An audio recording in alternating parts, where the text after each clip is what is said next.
Down here, fresh out of the Ringo All-Starr show. That's the venue back there. The buses, you may see them drive by in their buses. And here's the bridge. That's the Clearwater beach that way. Nice little waterfront thing, but great show. Started at 7:20. They finished about 9:30. Can't complain. Youngest guy is probably in his 60s. Ringo sounded great, looked great. I mean, but physically as well as, you know, the wonders of hair dye probably, but he just moves, played drums, sang. Took like a 10-minute break in the middle, Ringo. Everybody else was out there all night. But, you know, great. Opened up. Don't Come Easy was the second tune. But did them all. You know, Octopus's Garden, Yellow Submarine. All well done. Everybody else got 3 songs each. Steve Lukather from Toto, studio musician. Does a lot of good, he did a good interview with Rick Beato. Is that it? Beato?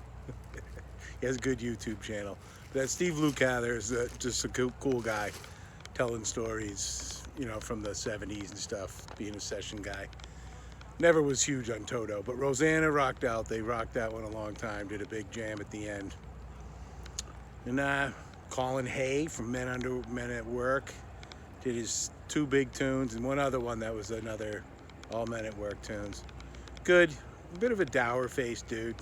You know, everybody else is smiling. And then there was Edgar Winter and, you know, Frankenstein, Free Ride, great tunes. And he does a lot of yelling and shit. It's great. It's, you know, nobody else. He's got a level of energy. You know, did Johnny Be Good. So it was good.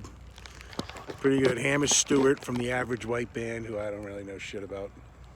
I recognize one of the tunes and not up my alley. But he used to play with McCartney. Back when McCartney first started touring, he would play bass and switched up with when Paul played bass, he'd play guitar or just sing.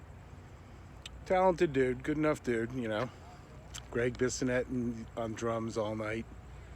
And some dude I didn't get, the band leader who plays sax and a few other woodwinds and stuff. I didn't catch his name.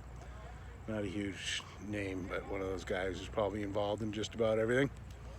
But great show, man. Over 2 hours, you can't complain. Ringo's like 80 or something. You know, Photograph was great. That was the one of the last tunes. With a little help from my friends, of course. That was the last tune. Just classic. I mean, a fucking Beatle, dude. This is where it all started. Society changed after those dudes. And kind of it's running its course at about 2023, and I don't think it was necessarily all it cracked up to be, because majority of those maybe not the rock stars themselves from the 60s, but the rest of these lunatics are all fascists at this point. I gotta keep that in there. It's kind of true. But good show, hot as hell. Fucking sweating my ass off right now. All night. There's just no breeze. But beautiful. Down on the water.